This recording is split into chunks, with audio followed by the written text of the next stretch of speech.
Unit 6, Day 4 notes, and they start on page 11 of your packet. And we are still looking at Riemann sums. What we're going to do is we're going to focus on that summation notation and the definite integral notation. So we kind of scratched the surface in the last class period, or the class period before maybe, about the whole summation notation. So we're going to kind of continue that discussion. So a couple of essential questions. I have two of them today. How can we make approximations more accurate? We talked a little bit about that already. And how do we express a definite integral as a sum? So those two things are essential questions. Alrighty. So definite integral written as a Riemann sum. So what is the Riemann sum that is equivalent to the following definite integral? So we're looking at this definite integral. So we have our accumulation function here, and so we have our rate of change, x squared, and we are accumulating it from 2 to 4. So I've shown that as a left Riemann sum, right, a left rectangular approximation, and I've shown it also as a right Riemann sum, or right rectangular approximation. Remember those two, this acronym and the term Riemann sum mean the same thing. So the first thing we need to do is to figure out how wide each rectangle should be. So if I'm going to go from 2 to 4, and I'm going to use 4 subintervals, right, 4 rectangles, then if I take my upper limit 4 and my lower limit 2 and divide it by the number of rectangles I see or I need, then I'm going to get the width of each rectangle. So the width of each rectangle is a half. And you can kind of make that out along the x-axis. We call it delta x. We talked a little bit about using delta x for when we have rectangle widths that are the same, right? Equal widths. So that's our delta x. So when we talk about then writing the expression for this approximation, we have a width of a half. And then we have our, since this is a left Riemann sum or left rectangular approximation, that first rectangle has a height of 2. The next rectangle has a height of 2 squared, excuse me. The next rectangle is its y value, or its height is 2.5 squared. The next rectangle, its height is 3, so we're going to square that, 3 squared. And the last rectangle has a height of 3.5 squared. So that's our left rectangular approximation. And so in general terms, just to kind of, here it is numerically, let's kind of work backwards, working backwards to get our general expression. Our general expression looks like that. And we talked a little bit about the delta x and the x of 0 and the x of 1 and the x of 2. So we talked a little bit about that last class. So so this is these are all the left values. The left values, in other words, we're not using the last value in the table, if you think about back to the last time we took notes. And so writing this in summation notation would look like starting at 0 and going up to 3. And we're going to introduce this variable I so that we can take out the 0, the 1, 2, and 3, and just generically call it x of I. And so we are taking then, if this is the expression that correlates to being right here at the beginning of our sum. So if we look at this, the 2 is coming from the fact that we are starting at 2. That's the lower bound. And then this I times a half moves us over a half every time we want the new rectangle. So when I is 0, we're starting at 2 and squaring it, we're getting this value. When I is 1, then we have 2 plus a half, which is this value, since we're squaring it. And then when I is 2, then we have 2 plus 2 times a half, which is 2 plus 1, which means we're right here, which is this value. And then when I is 3, that would be this subscript, this would be 3 times half would be 1.5. So 2 plus 1.5 would be 3.5. We get that last value. So that's how we write an LRAM in terms of, this is very specific, right? This is in terms of a Riemann sum that starts at 2, okay, and then has 4 subintervals. Remember, the first rectangle starts at 0, so 0, 0, 1, 2, 3. If you see my fingers, that's 4 rectangles, 4 subintervals. And then times a half, because this is the function value, and then this is the delta x. So that's how we would write a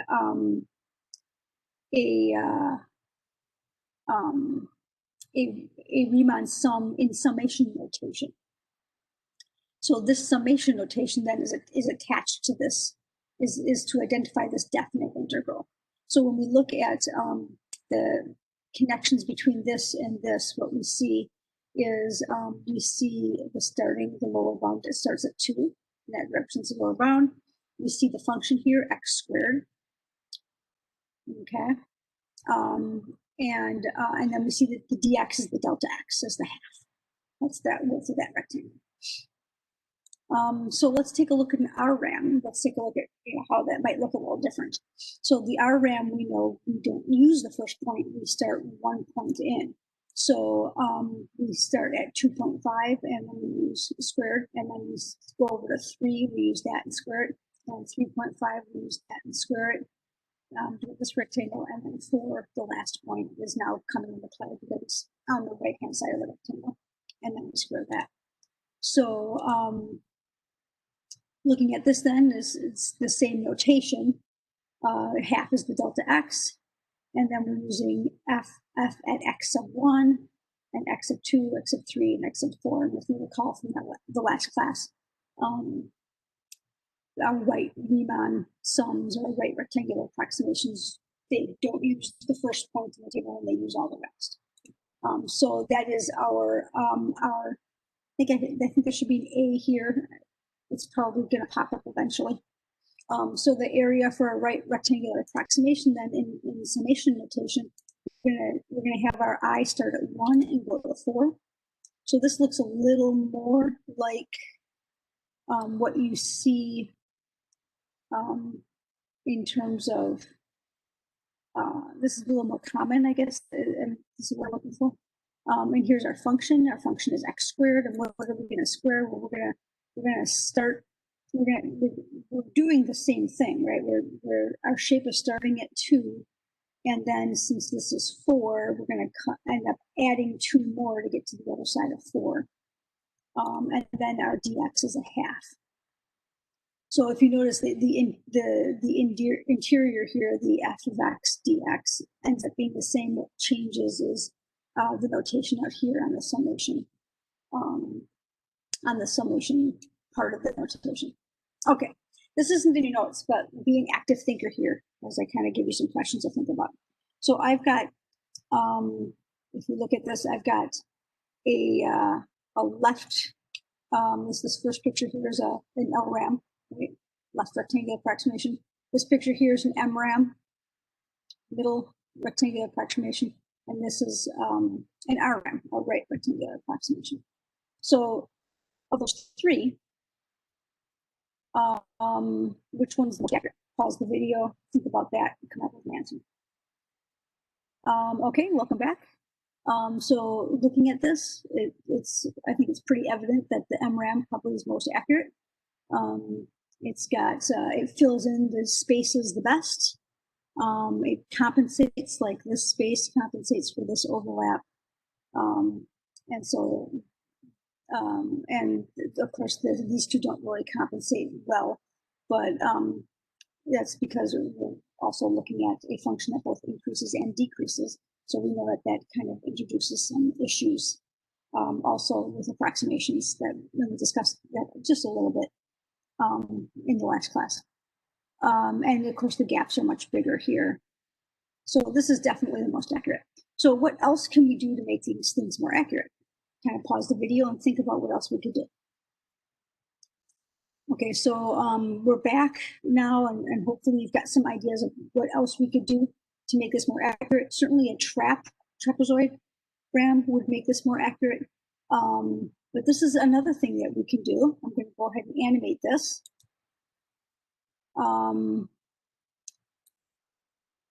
This is the other thing we can do. Right, we can start dividing this up into skinnier and skinnier and skinnier rectangles. And as you notice, as we make the rectangles skinnier and skinnier and skinnier, the gaps underneath the function or between the function and the x-axis get smaller and smaller, and the stuff that sticks out outside of the function, outside of the region we're trying to approximate, also gets smaller and smaller. So as we make these rectangles skinnier, this Riemann sum ends up being closer to the actual value of the region of the function. And that's what we're really going to focus on today, is making those rectangles skinnier. Of course, if we make them skinnier, then we need more of them for that region. So, if you think back to what we just talked about, the LRAM and the LRAM we did, the expressions for the summation expressions for that was 4 rectangles. What if we made it 8? So each rectangle, instead of being a half wide, was now a quarter wide. You get a more accurate result. So we're going to look at what we do with this summation notation so that we can put as many rectangles as possible into that region. Okay, so just a couple of questions I'm going to pose here. As a number of subintervals increases, the rectangle width decreases, gets skinnier, right? We're kind of making these connections about what has to happen. So the area becomes really close to the actual area under the function. And that's what we need exact answers. We can't go on forever approximating things. So how do we do that? Well, this is just going back to the page you took notes on. We have an LRAM, we have an RRAM. Here are the expressions. We can see that the major change in the expressions comes from where we start, right? LRAM start at 0, RRAM start at 1. So let's say, though, we want to, like I said, let's say we want to make it 8 rectangles. Well, then this would be a quarter. Or what if we put 16 rectangles here? This would be an eighth. So keep upping the number of rectangles, right? We have to go from 0 to 15, or for 16 rectangles, or 1 to 16 if we have an RRAM. And the idea is this: what if we could get infinitely many rectangles into this region, then they would be so skinny that you literally would have an undetectable amount of either missing area or extra area in your approximation. And so when we do that, what we're doing is we're saying, let's let the number of rectangles go to infinity. So if you notice this from 0 to 3 or 1 to 4, well, that represents the number of rectangles, right? This is rectangle 0 because it uses height 0. This is rectangle 1, 2, and 3. This is on our RAM, this is rectangle 1 because it uses height 1. Remember, we have the x of 0, x of 1, x of 2, right? This is rectangle 2, 3, and 4. So if we would let the rectangle, so this represents our rectangle, our last rectangle, basically. If we would let that go to infinity instead, then we could get an exact value. So what we do then, we end up taking a limit of this expression. So instead of, for an LRAM, we'll start at 0. Instead of going to 3, we just go to the second last height, right? This last rectangle uses the second last height. So if we start at 0, we go to 1 less than infinity, which is a little hard to kind of grasp with, but that's kind of the idea. And then we would have this expression. We would say, okay, well, if we go out to infinity, that means we no longer have 4 here. We have infinity, or just a random variable n. Okay, and so this ends up being 2 over n. And so that's where this comes from. So this is still the width of each rectangle, because we're going from we're going from 2 to 4, which means we have a total width of 2, and we're dividing it into n rectangles. And we have, again, that rectangle width of 2 over n. So this is the generic summation notation for an L-ram. And so that defines then the definite interval of the function from 2 to 4. I could have put x squared here too, that would have been a little better, dx. So what we have here is a definite integral that is the limit of a Riemann sum. Okay, that's what that expression says. I'm actually going to change this to x squared.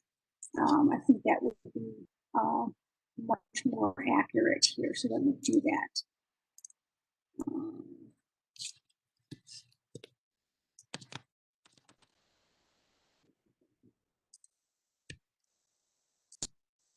And I'm just changing this to, we are dealing with a specific function here. Sometimes I get a little too general too quickly. We're dealing with the picture above, and that picture above is definitely the function x squared. That's our rate of change function. Just trying to make it look a little prettier. There we go. Okay. So let me get back to where we were. So what we have, the expression we have here is the limit of a Riemann sum. So the Riemann sum is the summation notation now, and we're taking the limit of that, and that is the definition of a definite interval. So let's take a look at how we get this information from this information and vice versa. So we see the function x squared. We see the function here. This is x squared. The 2 is here because we're starting at 2. We're not starting at 0. We see the rectangle width. The dx is the rectangle width is at delta x, and that's 2 over n. So when we look at this, we know that we're starting at 2, and we're adding 2 to the width. That gets us our ending spot of 4. And then we know that if we start at 0 and go to n minus 1, that's an L-ram. So let's look at the L-ram now. So we're going to do the limit of a Riemann sum or a summation. It's going to start at 1, and now it's going to go all the way out to n. So we're using this last height, the right-hand height there. Same expression, it's the same function, so nothing changes here. That also, the interesting thing is, right, that is also a representation for the same definite integral. So this is kind of powerful, right? Whether I do an L-ram or an R-ram, if I take infinitely many rectangles, I end up with the same value. So that must be, if my L-ram is my underestimate and my R-ram is my overestimate, and I'm taking the limit as n goes to infinity, as those rectangles are getting skinnier and we're going to trend to the same value, which means that's got to be the exact value of that irregular shape underneath x squared. Okay, so that is the limit of that is what the limit of a Riemann sum is. It defines the exact value of the area, because when we approach it from the left and if we approach it from the right, we then end up getting to the same value. So let's take a look at this, the pieces of this definite integral. So it's called a definite integral because we have a numeric lower bound and a numeric upper bound. We start at a very specific location, we end at a very specific location, thus creating the shape. And so we could put any function there. It doesn't have to be x squared, it could be anything.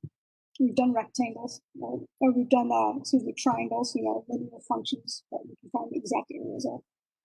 So it's the limit as the number of rectangles goes to infinity of, and in this case, I'm going to use an L-ram. I'm going to start at 1 and go to n because it just looks cleaner. You could use either, right? Because we know they trend to the same value when we take the limit as it goes to infinity. And we have then our function height at any particular location times our delta x. So that's the generic expression, and that is the definition. This is hard to say. The definition of a definite integral. Okay, and then where we know that delta x is b minus a over n. So in the last example, right, b was 4, a was 2, this was 2 over n. This is your end minus your beginning over the number of rectangles you want to stick in that. And so let's talk about what these pieces are. F of x sub I in the summation notation is the integrand. And this is, we call this a differential. It's just, that's another way of saying delta. And so we notice the integrand is right here. It's the f of x, right? That's the rate of change. So we've been calling it a rate of change. We're gonna switch over now from a vocabulary standpoint. We can start calling this the integrand. And then we have an upper limit and a lower limit. And the idea is the lower limit is the smaller value, the upper limit is the bigger value. So the smaller value should be on the bottom, the bigger value should be on the top. If that's not the case, there are properties we need to use to get it to be looking like that. And we'll talk about those in a different class. Okay, so let's try writing this now. And we're going to try writing it as an LRAM, right, with a lower limit of 0. Excuse me, I said that wrong. We're going to try writing it with a lower limit of 0. And we're going to try writing it off of 0 because we can't always go back to 0. Like the examples we had so far in this in these notes started at 2. We need to get kind of accustomed to that. Okay, so let's take a look at the summation here. This is obviously an LRAM because it starts at 1. Goes from 1 to n.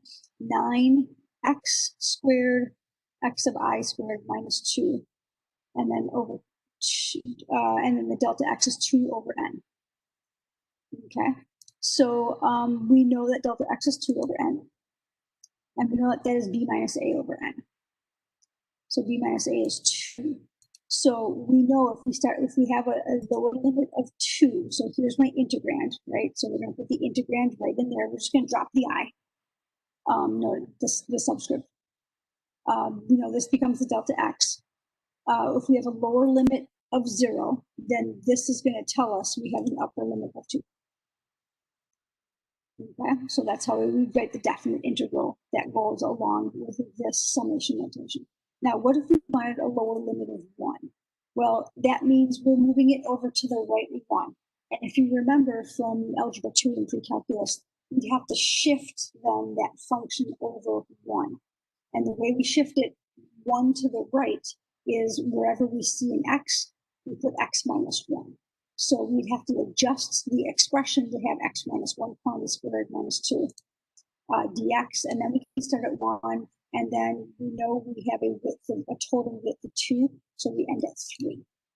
So that's how we would shift it over with a lower limit of 1.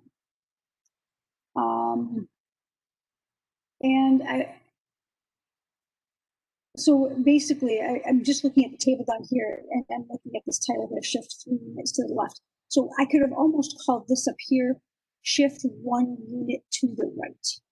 I could have said that. That would be another way of saying with a lower limit.